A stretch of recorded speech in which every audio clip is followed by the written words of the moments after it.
Hi, j'espère que vous allez bien. On se retrouve dans une nouvelle vidéo parce que j'ai fait un petit sondage sur l'onglet communauté de ma chaîne. Donc n'hésitez pas à bien activer la petite cloche de notification, comme ça j'essaye d'interagir le plus possible avec vous et franchement c'est juste un pur bonheur de pouvoir parler avec plein de gens. Actuellement, quand vous verrez la vidéo, je pense qu'il y aura encore un concours d'ailleurs si ça vous intéresse. Le lot est annoncé dans le concours de l'onglet communauté, mais j'aime bien vous poser des questions sur les vidéos que vous aimeriez voir, enfin vous faire des petits sondages de temps en temps. Et n'hésitez pas non plus à me donner des idées de vidéos si vous avez envie que je parle de quelque chose de spécifique ou pas du tout. C'est comme vous le souhaitez, je vous oblige à rien. Bref, aujourd'hui j'avais envie donc de vous parler, vu que le sondage a donné plus de résultats pour un type de vidéo plutôt que l'autre. Aujourd'hui, j'ai envie de vous parler de mon top des séries qui sont le plus attendues pour moi personnellement. Si vous voulez que je fasse la même vidéo des séries les plus attendues via internet, n'hésitez pas à me le dire. Je chercherai les séries qui sont le plus attendues par les internautes, mais là c'est mon classement personnel. Alors je vous préviens, prenez quelque chose à boire ou à manger parce qu'il y en aura pour un petit moment quand même. J'en ai sélectionné une vingtaine. Donc je vais essayer de pas trop parler. Si cette vidéo vous intéresse, je vous laisse avec la suite.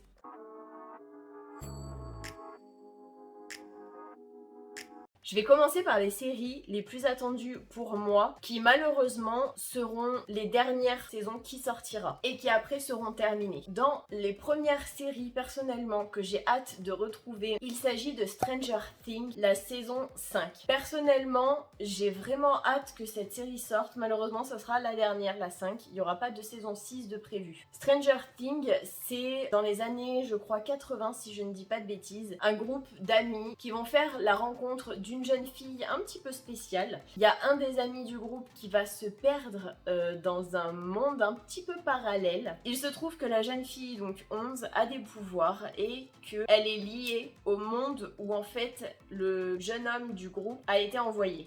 Ça parle vraiment de son histoire à elle, de l'histoire du groupe d'adolescents, parce que c'est même pas des adolescents quand ça commence, c'est vraiment des enfants.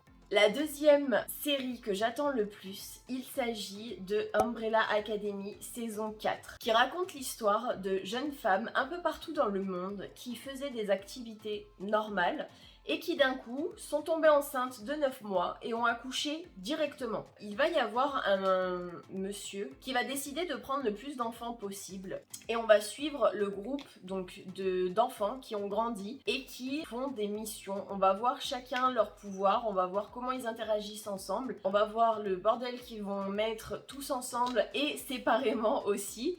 La troisième série qui doit se terminer avec sa saison 9, il s'agit de The Flash. Il s'agit de l'histoire de Barry Allen qui était scientifique à la police. Il va prendre la foudre en étant dans son laboratoire, sauf qu'au moment précis où il va prendre la foudre, il va y avoir un accélérateur de particules qui va exploser et qui va donner à certaines personnes des pouvoirs un petit peu au hasard selon ce qu'ils étaient en train de faire. Barry, lui, a été frappé par un éclair au moment même où l'accélérateur de particules a explosé et ça va lui donner des pouvoirs de vitesse. Il va donc avoir une super vitesse et ça va vraiment raconter comment il va le vivre, comment il va apprendre à maîtriser ses pouvoirs. Mais franchement, cette série, c'est vraiment une pépite. Et la dernière série qui doit se terminer après la saison 7, il s'agit de Riverdale. Alors, Riverdale, ça raconte l'histoire de deux adolescents qui sont meilleurs amis et qui vivent l'un en face de l'autre, qui vont se faire un petit groupe d'amis. Ça va vraiment raconter leurs histoires d'amour. Après, ça va un petit peu déraper dans le surnaturel. Et franchement, j'ai vraiment bien aimé la dernière saison qui dérape sur le surnaturel. C'était un peu difficile à comprendre, je dois l'avouer, parce que l'histoire de base de la saison 1 à la saison 3, je crois, c'est par rapport à un meurtre qui a été fait. Toute la saison 1, ils vont chercher qui est le meurtrier et ils vont réussir à le trouver, sauf qu'au final, ça va amener un autre tueur, puis un autre tueur. Enfin, en gros, ça raconte des histoires un peu de tueurs, de base. La série suivante dont je voulais vous parler, il s'agit de Carnival Row qui est prévue pour une saison 2. Ça raconte l'histoire d'une jeune femme qui a des ailes, qui tombe amoureux d'un humain et qui malheureusement vont être séparés, mais qui vont se retrouver des années plus tard. Ça va vraiment raconter leurs retrouvailles, leurs difficiles retrouvailles. Ils vont devoir parler de tout ce qui s'est passé dans le passé pour pouvoir avancer dans le présent et franchement, c'est que ce soit les images, que ce soit le fantastique, que ce soit l'histoire, c'est juste une tuerie cette série. Ensuite, il y a la saison 4 de The Boys. Personnellement, cette série de base ne me tentait pas trop et au final, j'ai appris à l'aimer, même si j'avoue qu'elle n'est pas pour n'importe qui, entre guillemets. Il faut pas non plus être trop jeune, je dirais, parce que cette série est quand même assez dark, je trouve en tout cas. Après, entre le sexe et les tueries dégueulasses, je dois avouer qu'elle n'est pas pour tout le monde, pour tout public. C'est ce que je pense en tout cas. The Boys, ça raconte l'histoire d'une jeune fille, Stella, qui va intégrer une entreprise de super-humains. Sauf que elle va se rendre compte que ces super ne sont pas si super que ça, que c'est soit des criminels, soit des tueurs, soit des violeurs, soit plein de choses du style. Elle va essayer de tout faire pour les faire tomber, mais elle va aussi se rendre compte que ses pouvoirs ne sont pas depuis sa naissance, enfin, ils sont depuis sa naissance, mais ce n'est pas des pouvoirs qu'elle a acquéris naturellement. Ce sont des pouvoirs que sa mère, quand elle était enceinte, s'est fait injecter un produit qui a fait que sa fille, dans son ventre, a eu des pouvoirs. Et c'est ça qui a fait que certaines personnes ont des pouvoirs et pas d'autres. Au fur et à mesure des saisons, on va se rendre compte qu'ils vont aussi créer, je vais pas dire un sérum, mais ils vont aussi créer une substance qui peut donner temporairement des pouvoirs. Ça va vraiment raconter plein de choses comme ça. Il y a beaucoup de meurtres. Il y a pas mal aussi de sexe. Donc franchement, pour les personnes qui peuvent regarder, je vous la conseille vraiment. Pour les plus jeunes, je vous la conseille pas. La série suivante, il s'agit de Is Dark Material, saison 3, qui sort d'un film, donc qui sort de À la croisée des mondes, La boussole d'or, qui raconte l'histoire d'une jeune fille qui n'a plus ses parents et qui a grandi avec son oncle dans un établissement spécialisé, dans un orphelinat concrètement, qui va sympathiser avec un autre enfant. La particularité de ces personnes dans cette série, c'est qu'ils ont tous un animal qui leur est lié. Tu fais du mal à l'animal, l'humain le ressent. Tu fais du mal à l'humain, l'animal le ressent. Ils ne peuvent pas s'éloigner trop loin parce que sinon ça leur fait mal à tous les deux. Donc ce qu'il faut savoir, c'est que elle va perdre son meilleur ami, il va se faire enlever et elle va tout faire pour le chercher. Elle va se rendre compte que finalement sa mère est vivante et qu'elle n'est pas si gentille que ça. Elle va aussi se rendre compte que celui qui est censé être son oncle est en réalité son père. Le gouvernement fait des expérimentations pour séparer les humains de leurs animaux sur des enfants en fait. C'est pour ça qu'ils enlèvent des enfants. Et elle va tout faire pour le retrouver. Elle va faire la rencontre de plein de personnages différents dont un ours. Mais franchement, je vous laisse regarder, c'est juste un pur bonheur. La série suivante, il s'agit de la saison 2 de Viking Valhalla. Alors cette série, j'ai pas regardé Viking, la série de base, j'ai juste regardé Viking Valhalla, la première saison, et franchement, j'ai adoré. Ça raconte l'histoire d'un jeune homme qui va grandir dans un endroit sans ses parents, qui va faire la rencontre de plein d'amis qui va se faire, et qui vont, entre guillemets, partir, pas vraiment à la guerre, mais ils vont partir en tant que vikings, ils vont vouloir combattre leurs oppresseurs et ils vont faire équipe, enfin plusieurs troupes de vikings vont faire équipe et il va tomber amoureux. Ça va aussi raconter l'histoire d'amour de sa sœur qui va aussi tomber amoureuse. Enfin franchement c'est vraiment, de base j'aime pas ce genre de série, mais c'est vraiment une série que je vous conseille. Après personnellement je me taperai pas toutes les saisons de Viking, juste Viking Valhalla, moi ça me suffit. La série suivante, il s'agit de la saison 2 de Shadow and Bones, la saga Grisha. Ça raconte l'histoire d'une jeune fille qui est dans un orphelinat avec son meilleur ami. Tous les ans, il y a des contrôles qui sont faits sur les enfants, sur tous les enfants de l'orphelinat, pour vérifier s'ils n'ont pas de pouvoir. À partir du moment où tu as été testé et que tu as un pouvoir, tu es enrôlé dans un secteur, on va dire ça comme ça, en rapport avec ton pouvoir. Et tu deviens ce qu'on appelle un Grisha. Si tu n'as pas de pouvoir, on te fout la paix. Lui n'a pas de pouvoir. Il va donc être tranquille tous les ans, sauf que pour ne pas être séparé, parce qu'elle ne sait pas si elle a des pouvoirs ou pas, pour ne pas être séparée de son meilleur ami qui n'en a pas, et pour ne pas prendre le risque de elle en avoir et pas lui, donc pour pas être séparée, elle va tout faire pour ne pas pouvoir passer l'examen. Donc tous les ans, il va lui arriver un truc, soit elle va pas être là, soit elle va se casser quelque chose et donc du coup elle sera inapte à passer l'examen.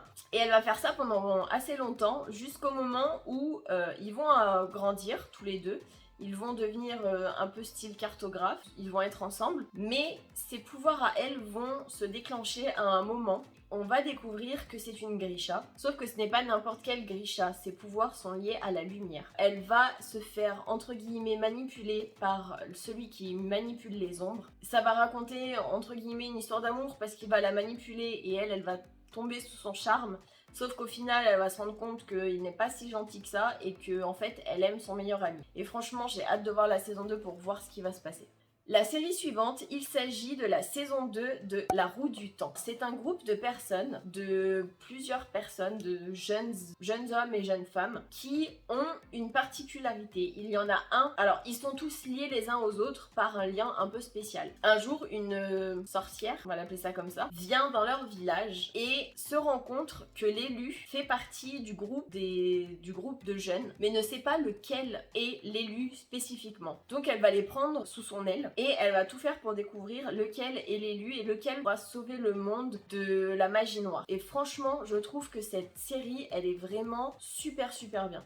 La série suivante, il s'agit de la saison 2 de Gossip Girl, nouvelle génération. Alors, j'ai vu les anciens Gossip Girl et franchement, je trouve que c'est plutôt pas mal, ils se sont vraiment bien débrouillés. Ça raconte l'histoire d'une jeune fille qui va intégrer une école, entre guillemets, qui va réussir à obtenir une bourse dans une école prestigieuse, mais qui va se rendre compte que, en fait, le fait qu'elle soit boursière n'est pas une chose qui lui a été attribuée au hasard. Elle va se rendre compte que c'est sa demi-sœur qui a tout fait pour qu'elle intègre l'école dans laquelle elle est. Sauf que les pères ne sont pas au courant parce qu'en fait elles ont leur lien de parenté, c'est via leur mère et pas leur père. Ce qui s'est passé, c'est que y a un des pères qui était marié avec leur mère. Elle a trompé son mari avec un autre homme qu'elle aimait parce qu'il y avait des complications dans leur mariage. Donc ça va vraiment raconter les histoires d'amour. Il y a aussi un triangle amoureux. J'avoue que sur là je m'y attendais pas trop, mais franchement j'ai vraiment bien aimé. Il y a aussi la rivalité fraternelle entre les deux sœurs, ça va pas forcément toujours être facile, mais franchement, c'est vraiment une pépite.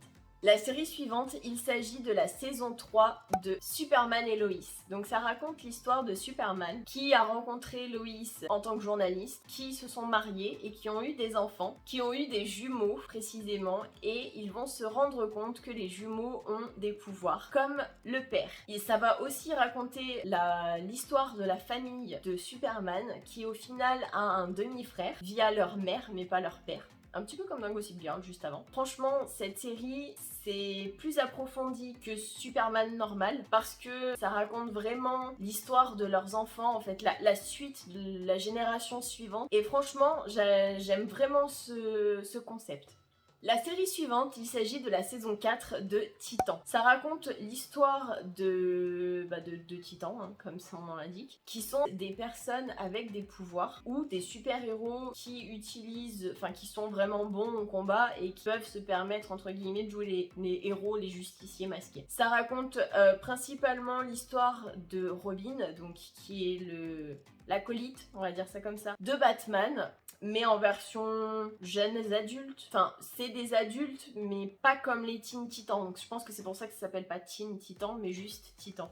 Donc c'est vraiment en mode adulte. Donc Robin, il va y avoir aussi Starfire, une extraterrestre qui a des pouvoirs juste trop bien et qui est juste magnifique. Ça va aussi raconter l'histoire de Raven, d'un métamorphe qui se change en animaux verts. Enfin, ça raconte vraiment pas mal d'histoires et au niveau des effets spéciaux, pour un DC Comics, c'est vraiment trop bien. La prochaine série que j'attends avec impatience, il s'agit de la saison 3 de Emily in Paris, qui raconte l'histoire, comme son nom l'indique, de Emily, qui travaille en Amérique et qui va être mutée en France, précisément à Paris, dans des locaux qui sont liés à son travail. Quand elle part, elle a un fiancé en Amérique, sauf qu'au final, avec la distance, il va rompre et elle va faire la connaissance de plein de gens via son travail et via là où elle habite, donc son immeuble. Elle va aussi rencontrer une nounou qui, au final, n'est pas du tout faite pour être nounou mais pour être une super bonne chanteuse. Sa voix elle est juste trop bien. Ça va raconter aussi l'histoire d'un triangle amoureux parce que la personne de qui elle va tomber amoureuse aime déjà quelqu'un. Du coup quand ils vont rompre, ils vont essayer de se mettre ensemble, sauf qu'au final elle va pas vouloir parce qu'elle sait qu'elle va repartir. Enfin il y a plein de petites choses mais franchement c'est juste trop bien. Alors, il y a beaucoup de personnes qui disent que c'est surjoué au niveau des Parisiens, etc. Personnellement, je pense que la vie parisienne, ça doit être approximativement ça. Je suis pas une spécialiste, moi je suis une provinciale, mais voilà.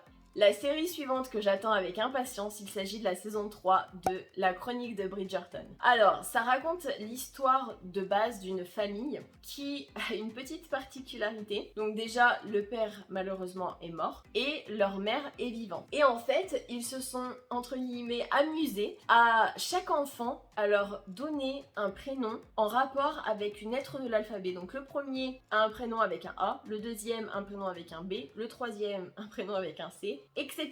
Donc comment vous dire qu'ils ont fait une petite partie de l'alphabet, hein, vu le nombre d'enfants qu'ils ont. Ça va raconter, donc là la 3e saison va raconter plus précisément, si je ne dis pas de bêtises, sur un des enfants, une des enfants ou deux des enfants, je sais plus. En général, chaque saison raconte l'histoire d'un des enfants précisément, mais là je crois que ça va raconter l'histoire de plusieurs des enfants. Je ne suis pas sûre, mais il me semble. La prochaine série, il s'agit de la saison 2 de Loki. Alors, je ne pensais pas qu'ils allaient faire une saison 2, étant donné que WandaVision, Falcon, il y a plein de séries Marvel en ce moment qui sortent, et je m'attendais pas du tout à ce qu'ils fassent une saison 2 de Loki, mais franchement, vu la saison 1 qu'ils ont fait, j'ai vraiment hâte de la voir. Donc ça raconte l'histoire de Loki, donc qui est le frère de Thor. Si vous ne savez pas qui c'est, allez voir les Avengers ou Thor. Donc c'est vraiment une série qui est centrée sur le personnage de Loki, qui a fait entre guillemets de la merde et qui va être jugé pour ça par rapport aux chronologies temporelles. Il va faire la rencontre de plein de versions différentes de Loki, dont une femme dont il va tomber amoureux. Donc en fait le mec va tomber amoureux de lui-même, mais en version meuf.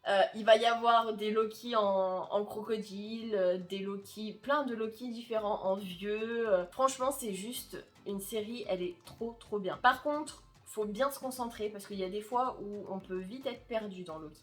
La série suivante, il s'agit de la saison 3 de The Witcher, qui raconte l'histoire de Geralt de Rive, qui est un sorceleur qui a des facultés spécifiques liées à son espèce. J'aime pas dire ce mot parce que ça fait genre... c'est pas dans le bon sens du terme, quoi, en général, quand on dit ça. Mais c'est vraiment... Il est super fort. En gros, il a des capacités qui sont vraiment supérieures aux hommes normaux. Ça raconte l'histoire, donc, de son histoire d'amour avec Yennefer, qui est une sorcière. Et sa rencontre avec Ciri, qui va devenir un petit peu comme son apprenti. Alors, j'avoue que la saison 1... est compliqué dans le sens où au niveau de la chronologie on voit le présent mais on voit aussi le passé, sauf que ce n'est pas précisé quand c'est le passé et quand c'est le présent, donc on peut vite se perdre. Ce qu'il faut se dire, c'est qu'à partir du moment où on voit Ciri, c'est le passé. C'est un peu compliqué, je dois l'avouer que la saison 1 m'a un petit peu perdue, mais ça valait le coup de se perdre.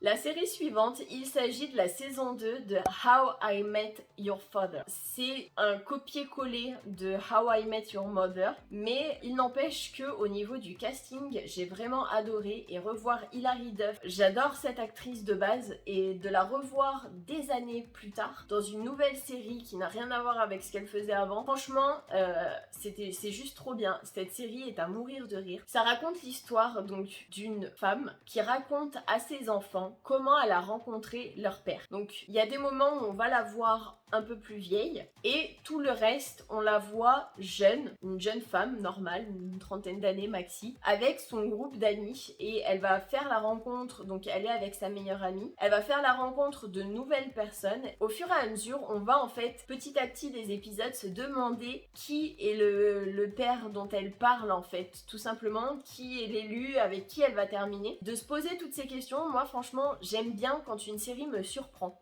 La série suivante, il s'agit de la saison 4 de You. Alors, ça raconte l'histoire d'un jeune homme qui est un petit peu perturbé dans sa tête, un petit peu beaucoup. À chaque saison, il fait une fixette sur une meuf. Il la suit, il fait plein de choses, que ce soit sur les réseaux sociaux ou dans la vraie vie. Sauf que c'est le genre de mec qui est complètement perturbé, mais auquel tu t'attaches quand tu n'es pas lié à l'histoire, hein, bien évidemment. C'est le genre de mec, en fait, si il voit quelqu'un dans ton entourage qui peut poser problème, te nuire ou faire quoi que ce soit, il va tout faire pour le zibouiller. Donc comment vous dire que c'est un peu compliqué. Donc ça nous montre comment il réfléchit, pourquoi entre guillemets il fait ça, parce qu'il y a aussi des moments du passé. Ça raconte vraiment plein de choses qu'un tueur en série, puisque du coup on peut dire que c'est un tueur en série, hein. Sauf que il va tomber sur une personne qui est tout aussi tordu que lui et qui vont finir par se marier et avoir un enfant. Le problème, c'est que, en fait, elle a pas arrêté d'être spéciale malgré le mariage parce que lui a fait une fixette sur une autre personne que sa femme. Enfin, en gros, ça va être compliqué. Et là, ils sont en train de faire la saison 4. Donc j'ai vraiment hâte que ça sorte.